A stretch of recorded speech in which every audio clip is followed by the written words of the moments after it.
Okay.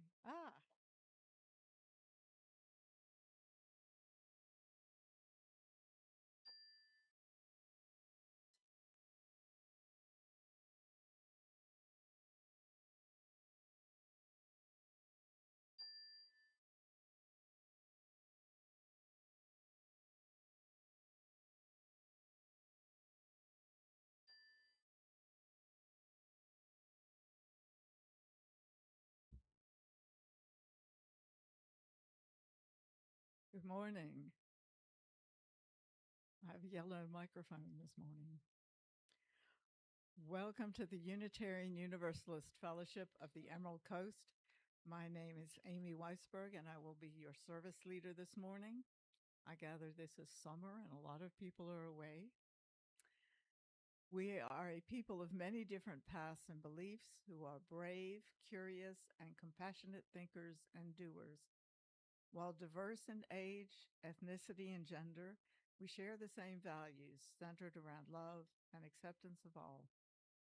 Our goal is to open minds, inspire spiritual growth, and ignite a passion for social justice. If you are visiting today, please fill out a card by the front door so we can connect with you. In your order of service, you'll find a description of upcoming services as well as announcements. And there's a couple in there. Let me call your attention to the candidate forum this Thursday, July 23rd at 4:30 at Niceville City Hall. Will be candidates for the Okaloosa County School Board. Also, well, one of the things for second hour says it's choir practice, but Cecile isn't here, so there will not be choir practice today. And I think, was that the only announcements I was supposed to make? You can read the rest of them.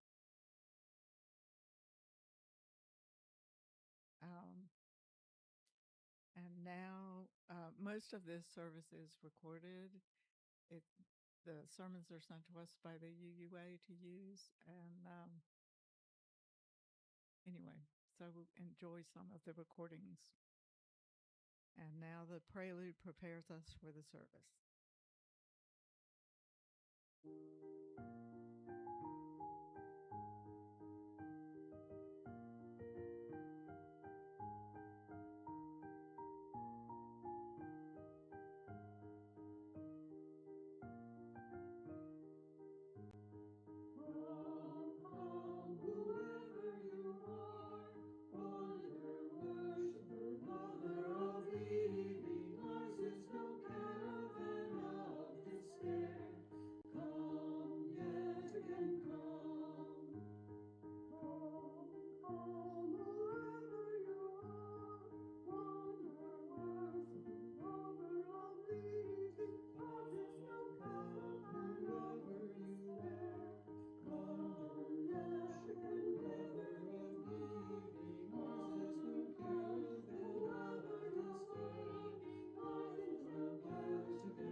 I have to get somebody to light a candle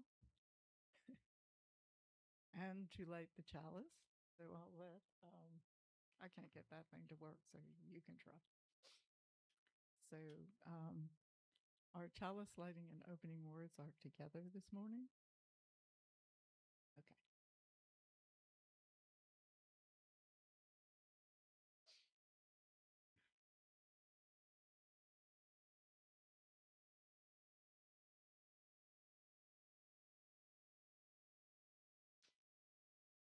So these are our opening words. today, God is running late, trying to find their seat, scanning the room for someone they know or someone they don't. God can't stop thinking about the James Webb telescope and the possibility that time is not linear. That's why they're running late, which God might have guessed from the never ending urgency of some upcoming election and the likelihood that sometime next week, or maybe this week, Halloween candy will show up in the grocery store. God is tired of grief and white supremacy and the warming of the oceans, and it's hot. And of course, we're all like, no kidding, God, can't you do something about that? But God's hearing aid batteries ran out and they haven't had time to order more. Or that's what they say when asked and can hear the question. But really, that last emergency room visit maxed their credit cards and their partner's been working DoorDash for some extra cash. But it's just not enough. And really, God just wants to be present. Stop worrying about everything. Sing, breathe, laugh. We got you, God, we say. We'll settle in and we'll be present and we'll sing. We'll tell stories and breathe deep. We'll remember ourselves and offer whole galaxies of gratitude for all this beauty, for still blooming salvia, black eyed Susans, and partridge pea, and zucchini bread.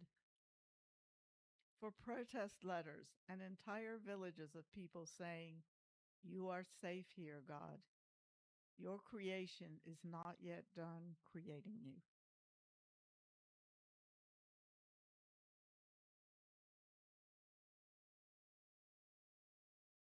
Our first hymn is number 346 in the Gray Hymnal, and the video was recorded by the First Unitarian Church of Baltimore. It's "Come Sing a Song with Me." So the words will be up there too.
The Time for All Ages is also a recording, but if any young people or otherwise want to come up to the front, and it's so for you older folks,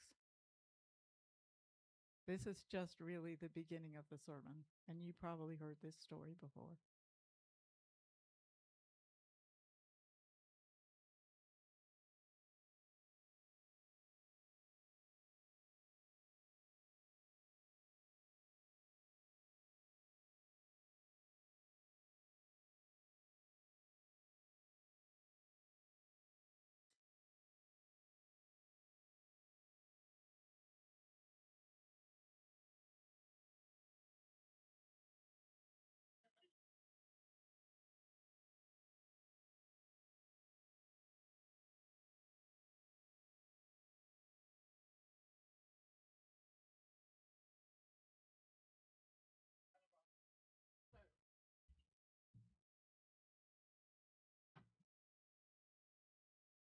I don't have it written down, but you all know this story. It's called The Water Bearer's Garden. Do we know it? Okay. So I don't know where it took place because sometimes they say it's India and sometimes they say it's China, and it could be like right around my neighborhood. So there's a water bearer, and he has, one of those yokes with two barrels on the sides, and he has to go down to the water, to the river every day and get water to come back and water his garden. So he does that every day, and he goes down and fills up the two barrels and walking back. And when he gets back to his garden, he realizes there's a crack in one of the barrels. And so it's leaking out. So when he gets back, he has only one full barrel, and he puts that on.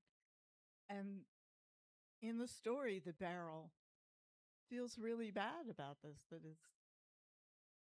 they're leaking all their water out and they don't have it. So this goes on, and the water bearer finally notices that along the side of the road where the broken barrel is coming, there's all kinds of flowers blooming and plants and everything. So the whole time, the water bearer's been worrying about this crack in the barrel, and the barrel's been upset that it's not able to carry the water. But it was watering everything else all along the whole way that it walked. So, what do you think? That sometimes we have cracks in us and we don't think we're that great, but actually we're watering another kind of a garden, right? Yeah. So, hopefully, everything else will work today. But that's basically the story, and you all can talk about what kind of gardens you're going to water. Okay. And if you want to start go now in peace, go now in peace. May the spirit of love surround you where you may.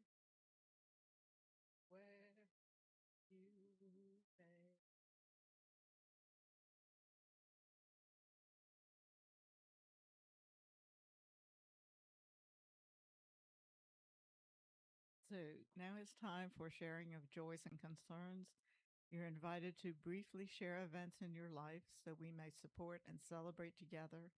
Please do not share others' personal information without their permission. You can come up and say a few words and drop a pebble into the water.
Now it's time for our offering. After our song of dedication, greeters will take up the offering. Generosity is a spiritual practice. Our fellowship is supported by our pledges and donations. If you are paying your pledge with a check today, please make a note in the memo line. We also have a tradition we call Share the Plate, where we split equally all cash donations and checks that are not marked as pledges with a local charity. Our Share the Plate partner for July is our own little food pantry that's out on the road out there. Um, Bill and Kathy White have been maintaining it, and your donations this month will help keep it going. From you, I receive.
Okay, our sermon today is one of the recordings that we get, and it's given by Lenore Bajare-Dukes, who I believe is from the Central East region, and she will introduce herself.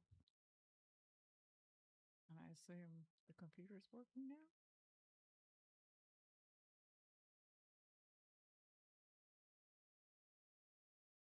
What did you think about the story of the broken bucket that maybe wasn't so broken after all? Of the gardener that helped it discover its gifts in those unexpected places? I have been finding myself coming back to this story again and again in the last year, and each time I notice something new. I've also been talking to a lot of people who've been losing sleep at night, doom scrolling, maybe longing for a sense of connection, wanting to stay informed. I do it too. In fact, I talk about doing it so much that a friend recently sent me a meme that goes, "Excuse me, I need to check Facebook one more time so that I can store up enough bad news to last the winter." Like some kind of squirrel in a nightmarish garden. Maybe that's true. Or maybe I'm trying to just hit refresh on my screen one more time so I can find out how this whole story, my story, our story, how it's all going to end. That's absurd, right? As if anybody could know that. But this year, this decade has not been turning out like I had thought that it might a decade ago when I was making some life plans. Has it for you? And yet something in me still wants to know, how is this story going to end before I want to keep on traveling down the path that I'm on? It's not a new feeling. When I was giving birth to my now older child, there was a long labor. I won't share details, but there came a moment, a threshold moment, where we had to make a choice about how the birth was going to proceed. And up until that point, my child had not yet come into the world. After that point, he would be there. But the plan, this birthing plan that I had made very carefully over months to take us from point A to point B, it became clear that that was just not going to happen. We were going to have to travel a different path. And I remember just kind of blanking out at that point, just thinking, I don't know how to do this. This baby's going to get here, but without going through my plan, I cannot figure out how I am going to become a parent. And I started to panic. My father was in the room at that point, and I remember grabbing him and saying, Hey, before we go in, can you just really quickly, can you just tell me what it's like to be a parent? Because I really need to know, right now. This is the last chance I got. And I don't even remember what he said. Knowing him, it was probably something about love. But I remember hearing what he said and releasing into whatever would come next. Simply because somebody that I trusted was showing me that I had it in me to get where I was going to go, even when the path didn't look like how I'd always thought that it would be. And in that moment, I hadn't known how to get from where I was to becoming something that felt so vast and unknowable and important. So I reached out for something, for a story, for a connection, for a witnessing of what was within me that I couldn't yet see, that might help me bridge to that unknowable. What do you do when the way that you always thought that you would or should do something isn't the way that it turns out to go? I wonder if the thing that grows isn't what you thought you were planting. Let's return to our broken bucket in that wild community garden.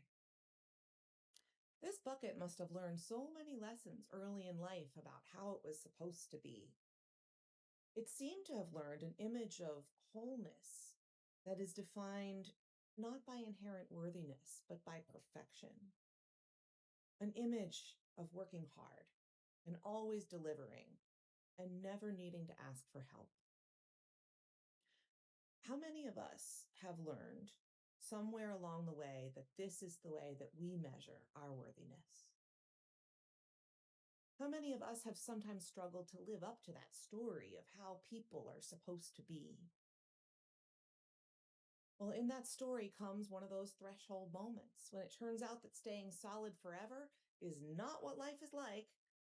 That bucket might very well have continued to live in the world where wholeness of that kind was the most important. And I think it would have stayed alone and ashamed. But instead, it does something very brave, I think. It speaks up to the gardener, right? It acknowledges its big flaw. And through doing that, it's allowed to receive this amazing transformative gift of a new perspective. How good do you think it felt when this bucket, so convinced it was in this story of a neat and perfect garden and that it was failing to live up to that story, how good do you think it felt when that bucket heard this news that actually maybe it had been in another kind of story all along? A story of imperfection, but also of generosity and growth. Maybe it felt humbling or exciting or amazing. Maybe it felt painful at first. If you have resonated with something about the experience of the bucket in this story, at what place in the story would you place yourself at this time in your life? Perhaps it's where it's just starting to form a crack open. Perhaps you've been traveling along the pathway, looking down, not yet able to break out of the old story that has been told to you of what worthiness is. Or perhaps someone is showing up in your life, pointing out some gifts to you.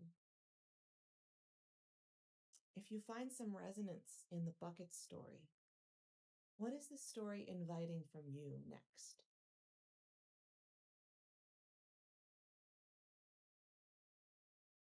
Or perhaps you found something of yourself or your community in the gardener. Now, we don't get much of the gardener's point of view in this story, but we know that at some point they noticed this leak in the bucket. another threshold moment, because they had a choice to make. They could add some duct tape. They could throw the bucket away and try to get or borrow a new one. But instead, something happens. What would that have been? I try to imagine what would make me decide to keep on walking a path every day with a heavy, leaky bucket. Messy, unproductive.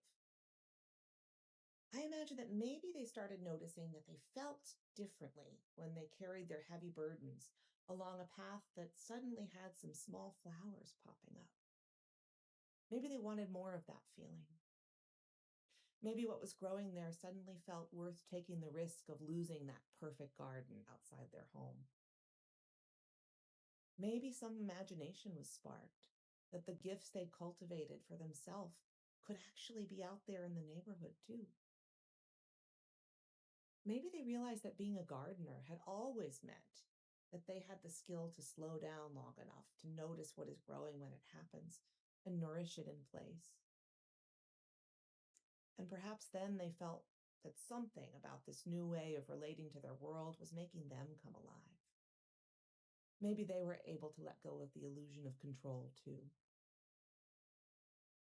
If today you are more of the gardener in this story, what is the story calling forth from you?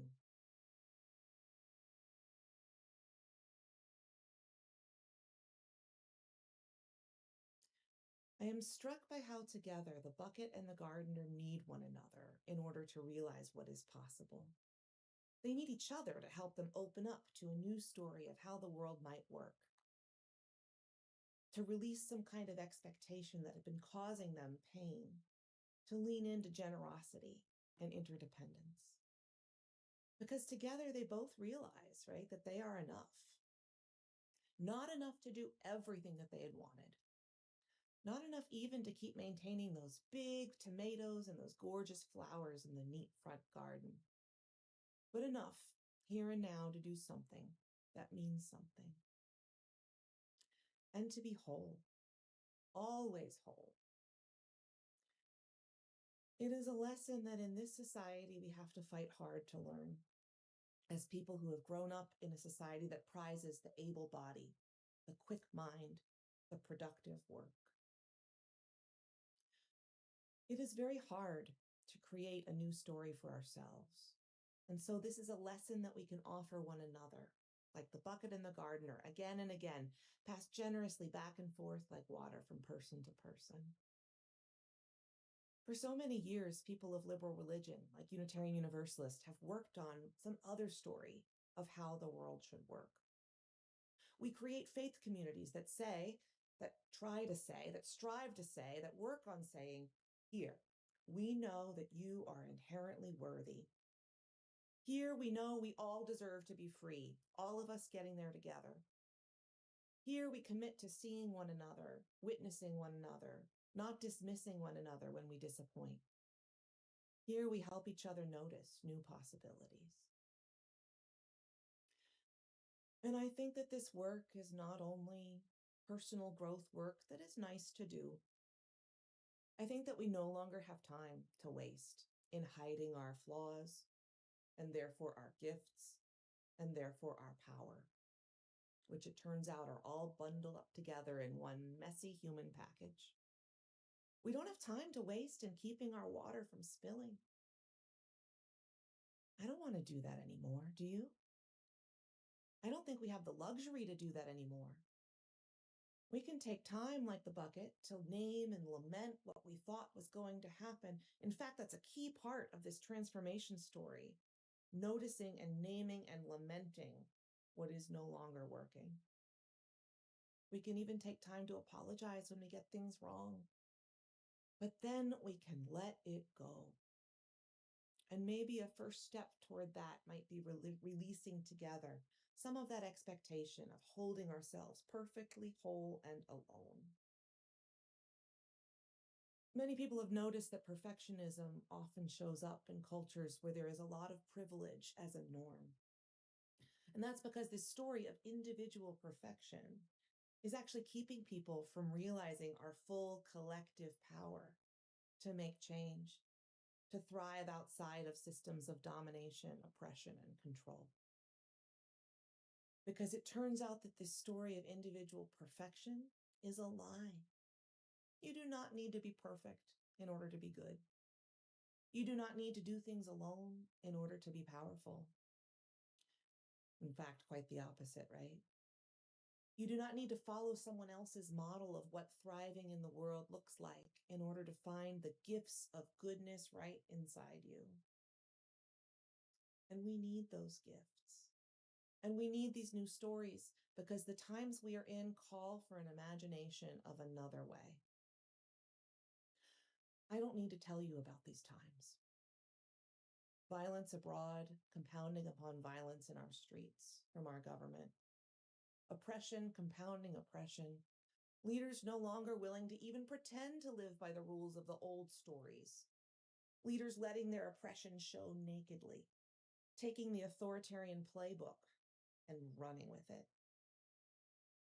And a time of polycrises, which means a time when you or someone in your community may be facing a lot all at once, all interwoven, personal grief or life changes, survival needs, stress, even natural disaster. And a time when so many systems that so many people count on are being deliberately torn down to try to sap our power. That's hard. That's a hard story to be living in right now. It's not the one I wanted. And that story that has been told for so long of this country and this economic system was a story of endless opportunity, of steady upward progress. That story, that old story of solo perfection, that is cracking wide open. And it's revealing what so many people had known all along. It's revealing this architecture of oppression and violence. And what happens when a story that does not serve cracks open? Something has room to pour through. And we are seeing so many gifts pouring through. Neighbors forming chats to share groceries or information about the movements of ICE on the streets. People putting their bodies in front of others to protect one another. Students coming together to help each other tell the truths that they are threatened for speaking out about. We are seeing so much love pouring through, and we are seeing a truth laid more bare. The truth that we need one another. That our shared UU values say is called interdependence. That we need one another to survive and to build power. And so when we see these cracks for what they are, in this story of the United States, or the story of how capitalism was supposed to work out, it can be really hard. And when we acknowledge both the naked violence and that deep, gorgeous truth of interdependence and love that is pouring through, some new choices do open up. And then we can choose, like the gardener in this story, what there is in this world that we will nourish more generously than we might have thought possible. Where we choose to linger and find beauty and connection along the paths. Or we may discover, like the bucket, that the thing that made us different, that everybody had always said was flawed, might have actually suited us exquisitely to building more interdependence, to giving generously. And in this new way of seeing the story, we do not need to know how the story ends to know how to travel the path. We can lay down the burden of pretending to a kind of perfect wholeness. And in that softening, in asking for and receiving and offering generosity, we have a chance to build our power. We can choose to release that which does not serve, which is not in alignment with our deepest values. And then we can have more room to even know the good things that we have to offer. You have unique gifts that well up from within. You have gifts related to who you are, not from the story that you've been told to be. We collectively have a Unitarian Universalist theology that says that all people are inherently worthy and have dignity. We have these practices of being real, listening to one another's griefs and gifts, showing up, telling truths, and we don't need to do them all on our own. We can pour them out from the halls of worship and faith formation into our communities and our relationships. And we can pour them in, receiving gifts of new stories and practices from others who know the way. We can access generosity and know the truth of our interdependence. We can find love where it is already growing and nourish it. So when we hear that call of love, when we hear and see the sprouts of something vital and real growing, let's heed it. May we release those gifts. May we become more powerful together than we ever knew we could be, living in the illusion of being wholly alone. And in times when so much is broken, may we find a path that blossoms as we travel it, uncovering new possibilities and new imaginings as we go together.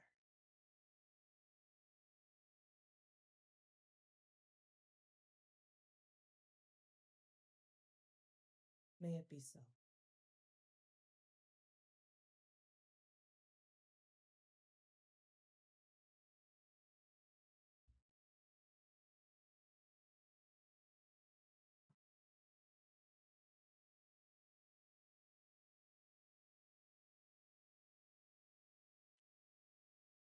So our closing hymn is Woyaya. It's number 1020 in the teal hymnal, and it'll all be up on the screen.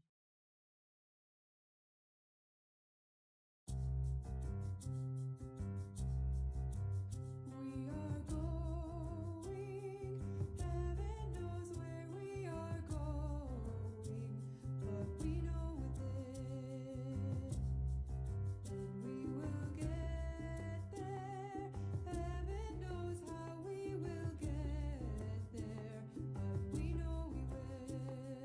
It will be hard, we know, and the road will be muddy and rough, but we'll get there. Heaven knows how we will get there, but we know we will. Oh yeah, yeah. Oh yeah, yeah. Oh yeah, yeah. Oh yeah, yeah. We are going.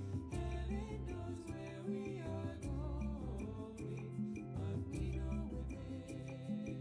And we will get there. Heaven knows how we will get there, but we know we will. Oh yeah, yeah. Oh yeah, yeah. Oh yeah, yeah. Oh yeah, yeah. Oh yeah, yeah.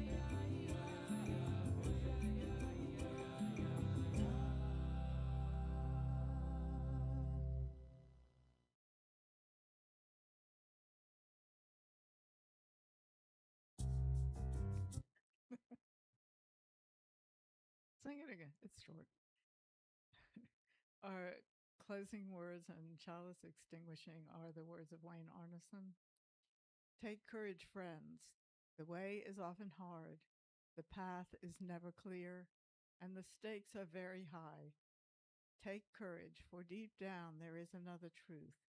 You are not alone. We do have a postlude today, and it will play in the sanctuary, but because of licensing, those of you off in the clouds who are listening will not hear it over the live stream or be able to see it on the recording. However, this is well, I won't say because it's very old, because then I'd be saying how old I am, but it's an older song.